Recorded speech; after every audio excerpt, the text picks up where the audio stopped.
Hi dears, welcome back to Variety Recipes. ഇന്ന് ഞാൻ വളരെ ഈസി ആയിട്ട് ഉണ്ടാക്കാൻ പറ്റിയ ഒരു പൊറോട്ടയുടെ റെസിപ്പിയാണ് ഷെയർ ചെയ്യാൻ പോകുന്നത്. വളരെ ഹെൽത്തിയുമായിട്ടുള്ളൊരു പൊറോട്ടയാണിത്. ഇത് ബ്രേക്ക്ഫാസ്റ്റിനും ലഞ്ചിനും ഡിന്നറിനും നമുക്ക് ഉപയോഗിക്കാം. വളരെ ഈസി ആയിട്ട് ഉണ്ടാക്കിയെടുക്കാം. പിന്നെ നമുക്ക് ഇഷ്ടപ്പെട്ട എന്തെങ്കിലും കറികൾ ഉണ്ടാക്കിയിട്ട് ഇത് കഴിക്കാവുന്നതാണ്. വെജിറ്റബിൾ കുറുമയോ അല്ലെങ്കിൽ ചിക്കൻ കറി, മട്ടൺ കറി എല്ലാത്തിൻ്റെ കൂടെയും കഴിക്കാം. ചൂടോടുകൂടി ആണെങ്കിൽ നമുക്കിത് വെറുതെ ചായയുടെ കൂടെ കഴിക്കാനും പറ്റും. അപ്പോൾ നമുക്കിത് ഈവനിങ് സ്നാക്കായിട്ട് ഉപയോഗിക്കാം. പിന്നെ ഈ പൊറോട്ടയുടെ ലെയറൊക്കെ നമുക്ക് പെട്ടെന്ന് വെടിവെച്ചെടുക്കാൻ പറ്റും. വളരെ സോഫ്റ്റുമാണ്. നമുക്ക് കൈകൊണ്ട് വെറുതെ കിള്ളി എടുത്തിട്ട് കഴിക്കാൻ പറ്റും. വളരെ എളുപ്പത്തിൽ ഉണ്ടാക്കാൻ പറ്റിയ ഈ പൊറോട്ട എങ്ങനെയാണ് ഉണ്ടാക്കുന്നതെന്ന് നമുക്ക് നോക്കാം. ഒരു ബൗളിലേക്ക് 1/2 കപ്പ് കടലമാവ് ചേർക്കുക. 1/2 കപ്പ് തന്നെ മൈദയും കൂടി ചേർത്തിട്ട് ആവശ്യത്തിന് ഉപ്പും കൂടി ചേർത്ത് നന്നായിട്ടൊന്ന് മിക്സ് ചെയ്യുക. പൊടി നന്നായിട്ട് 2 പൊടിയും നന്നായിട്ട് മിക്സ് ആവണം. അതിനുശേഷം 1/4 കപ്പ് സാധാരണ വെള്ളം ചേർക്കുക. ചൂടുവെള്ളമൊന്നും വേണ്ട.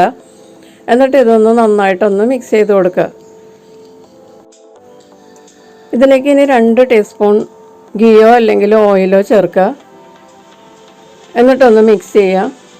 കൈകൊണ്ട് തന്നെ നന്നായിട്ട് കുഴച്ച് നോക്കുക. എന്നാലേ നമുക്ക് പൊടി എത്രമാത്രം നനഞ്ഞിട്ടുണ്ടെന്ന് അറിയാൻ പറ്റുള്ളൂ. ഇതിപ്പോൾ കുറച്ച് ഡ്രൈ ആണ്, അതുകൊണ്ട് 1/4 കപ്പിൻ്റെ പകുതി വെള്ളം കൂടി ഞാനിപ്പോൾ ചേർത്തിട്ടുണ്ട്.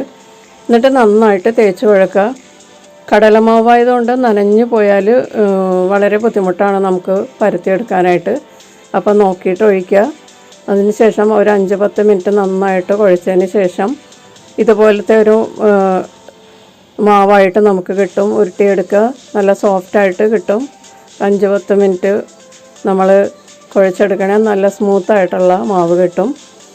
എന്നിട്ട് ഇതിൻ്റെ പുറത്ത് കുറച്ച് ഓയിൽ തടവിയിട്ട് 1 മണിക്കൂർ നമുക്ക് കവർ ചെയ്ത് റെസ്റ്റ് ചെയ്യാൻ വയ്ക്കാം.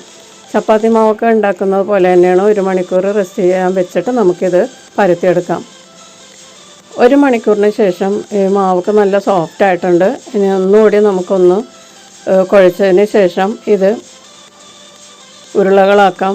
ഞാൻ ഈ 1 കപ്പ് പൊടി കൊണ്ട് 3 പൊറോട്ടയാണ് ഉണ്ടാക്കുന്നത്. അപ്പോൾ 3 ഈക്വൽ ഉരുളകളാക്കി ഉരുട്ടിയതിന് ശേഷം ചപ്പാത്തി പലകയിൽ മാവ് തൂവിയിട്ട് നന്നായിട്ട് പരത്തിയെടുക്കുക. നിങ്ങൾക്ക് എത്രമാത്രം തിന്നാക്കാൻ പറ്റുമോ അത്രയും തിന്നായിട്ട് ഇത് പരത്തിയെടുക്കുക. ഇത് പൊട്ടിപ്പോവാതെ നോക്കണം മാവ്, കാരണം കടല മാവായതുകൊണ്ട് ഇത് പൊട്ടിപ്പോവാൻ ചാൻസ് ഉണ്ട്. അതുകൊണ്ട് വളരെ കെയർഫുള്ളായിട്ട് പരത്തിയെടുക്കുക. മാക്സിമം വട്ടത്തിൽ നല്ല തിന്നായിട്ട് പരത്തിയതിന് ശേഷം അതിലേക്ക് കുറച്ച് ഗീ അപ്ലൈ ചെയ്യുക. ബ്രഷ് കൊണ്ട് എല്ലാ ഭാഗത്തും അപ്ലൈ ചെയ്യാൻ. നിങ്ങൾക്ക് ഗീ അല്ലെങ്കിൽ ഓയിലും ഉപയോഗിക്കാവുന്നതാണ്. എന്നിട്ട് ഓയിൽ അപ്ലൈ ചെയ്തതിന് ശേഷം ഇതിൻ്റെ പുറത്തേക്ക് കുറച്ച് മൈദ മാവ് തൂവി കൊടുക്കുക. അതിന് ശേഷം കുറച്ച് കോറിയൻഡർ ലീവ്സ് പൊടിയായി അരിഞ്ഞത് അതും ചേർത്ത് കൊടുക്കുക. അത് നിങ്ങളുടെ ഇഷ്ടത്തിനനുസരിച്ച് കൂടുതലോ കുറവോ ചേർക്കാവുന്നതാണ്. എന്നിട്ട് 2 അരികിൽ നിന്നും ഈ നടുക്കോട്ട് ഇങ്ങനെ മടക്കിയതിന് ശേഷം വീണ്ടും ഗീ അപ്ലൈ ചെയ്യുക. ബ്രഷ് കൊണ്ട് എല്ലായിടത്തും ഒന്ന് സ്പ്രെഡ് ചെയ്യുക. അതിനുശേഷം കുറച്ച് മൈദ മാവ് തൂവി കൊടുക്കുക. അതിനുശേഷം താഴത്തുനിന്ന് നടുക്കോട്ടൊന്ന് മടക്കുക. എന്നിട്ട് ആ മടക്കിയ ഭാഗത്ത് മാത്രം ഗീ വീണ്ടും അപ്ലൈ ചെയ്യുക. അതിനുശേഷം മുകളിലൊന്ന് മടക്കിയതിന് ശേഷം ഒന്ന് പതുക്കെ പ്രസ് ചെയ്തിട്ട് നമുക്ക് വീണ്ടും മൈദ മാവ് തൂവി ഇത് നന്നായിട്ട് പരത്തിയെടുക്കുക. കൂടുതൽ പ്രഷർ കൊടുക്കാതെ പരത്തണം. എന്നിട്ട് സ്ക്വയർ ഷേപ്പിൽ പരത്തിയെടുക്കുക. അപ്പോൾ നമ്മുടെ ആദ്യത്തെ പൊറോട്ടയുടെ മാവ് റെഡി ആയിട്ടുണ്ട്. ഇതുപോലെ ബാക്കിയുള്ള മാവും പരത്തിയെടുക്കുക. അപ്പോൾ ഞാൻ ആ 3 പൊറോട്ടയ്ക്കുള്ള മാവും പരത്തിയെടുത്തിട്ടുണ്ട്. ഇനി നമുക്കിത് ഫ്രൈ ചെയ്തെടുക്കാം.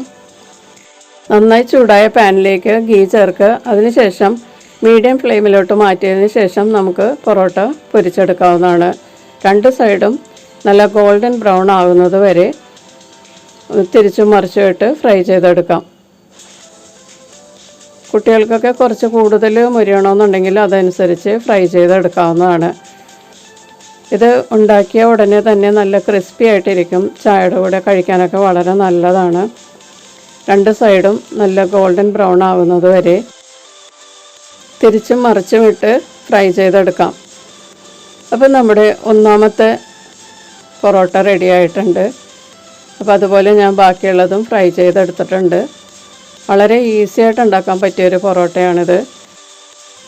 മൈദ മാവ് കൊണ്ട് തനിച്ച് പൊറോട്ട ഉണ്ടാക്കുന്നതിലും വളരെ നല്ലതാണ്. നമ്മളിതുപോലെ കടല മാവൊക്കെ ചേർത്തുണ്ടാക്കുന്നത് വളരെ ഹെൽത്തിയുമാണ്. നമുക്കിതുപോലെ കോൺ പൗഡർ മിക്സ് ചെയ്തും ഇതുപോലെ പൊറോട്ട ഉണ്ടാക്കാവുന്നതാണ്. ഇങ്ങനെ ഉണ്ടാക്കിയാൽ വളരെ ഹെൽത്തി ആയിട്ടുള്ള പൊറോട്ട നമുക്ക് ഉണ്ടാക്കി കഴിക്കാൻ പറ്റും. അപ്പോൾ വളരെ സ്വാദിഷ്ടമായതും ഹെൽത്തിയുമായിട്ടുള്ളതുമായ ഈ പൊറോട്ട എല്ലാവരും ട്രൈ ചെയ്ത് നോക്കുക. ഇഷ്ടപ്പെട്ടാൽ ലൈക്ക് ചെയ്യുക, ഷെയർ ചെയ്യുക, നിങ്ങളുടെ ഫീഡ്ബാക്സൊക്കെ അറിയിക്കുക. വീണ്ടും നമുക്ക് അടുത്ത റെസിപ്പിയിൽ കാണാം.